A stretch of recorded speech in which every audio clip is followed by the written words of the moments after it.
दोस्तों आए अब आपको ले चलते हैं इस पहाड़ पर जहां हजरत मूसा अलैहिस्सलाम अल्लाह ताला से हम कलाम होते थे। इसे माउंट सैनाई कहा जाता है। इसे लोग जबल मूसा के नाम से भी जानते हैं। इस पहाड़ की अजमत ऐसी है कि तीनों बड़े मज़ाहिब इस्लाम, ईसाईयत और यहूदियत इसे मुक़द्दस मानते हैं। यही वो मकाम है जहां हजरत मूसा अलैहिस्सलाम अल्लाह ताला से बराह रास्त कलाम करने के लिए चढ़ते थे। इसी पहाड़ पर वो 40 दिन तक कयाम करते रहे और यही वो जगह है जहां उन्हें तौरात अता की गई। दुनिया भर से लोग यहाँ आते हैं, कोई दुआ मांगने, कोई तारीख को महसूस करने और कोई सिर्फ इस मुक़द्दस पहाड़ की खामोशी में सुकून तलाश करने के लिए।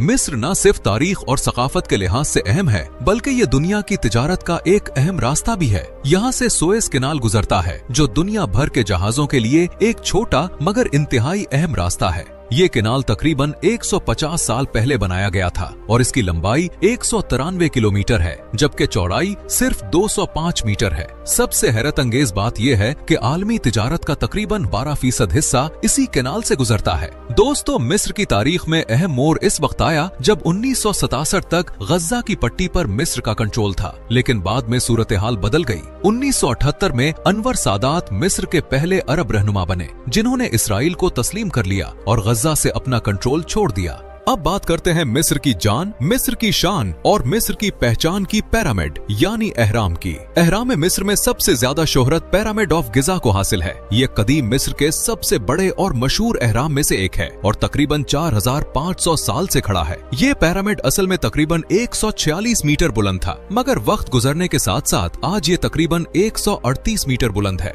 इसमें तकरीबन 6 मिलियन 5 लाख पत्थर इस्तेमाल हुए हैं और हर एक पत्थर का वजन 10 से 15 टन के दरमियान है। इसलिए इसका वजन आज की बुलंद तरीन इमारत बुर्ज खलीफा से भी कई गुना ज्यादा है। ये इलाका बहुत बड़ा है, इसलिए बेहतर है कि जब भी आप यहाँ आएं तो ऊंट या टांगे पर जाएं, वरना पैदल चलकर देखना बहुत मुश्किल हो जाता है। चले अब देखते हैं कि इन एहराम के अंदर क्या होता है। अंदर जाने के लिए तंग सुरंगों से गुजरना पड़ता है, जहाँ ज्यादातर जगहों पर झुककर चलना पड़ता है। बाहर बहुत से लोग फ्री गाइड बनकर साथ चलने की कोशिश करते गए, लेकिन वहाँ लगे असल साइन बोर्ड्स पर ही भरोसा करें। अगर आपको सांस की तकलीफ या घबराहट होती है तो अंदर मत जाएं, क्योंकि रास्ते बहुत तंग और बंद हैं। कदीम दौर में यहाँ फिरौन की मम्मी रखी जाती थी और इसके साथ सोना, चांदी, जेवरात और जरूरी सामान भी दफन किया जाता था, क्योंकि मिस्रियों का मानना था कि बादशाह मरने के बाद दोबारा इसी शान और शौकत के साथ उठेगा। पिरामिड ऑफ गिजा के करीब ही दुनिया का सबसे मशहूर पथरीला मुजस्समा स्फिंक्स मौजूद है, का जिस्म शेर का और सर इंसान का है। ये तकरीबन 73 मीटर लंबा और 20 मीटर ऊंचा है। कदीम मिस्र में लोग मानते थे कि ये मुजस्समा फिरौन और पिरामिड की हिफाजत करता है और उनको किसी भी आफत से बचाता है।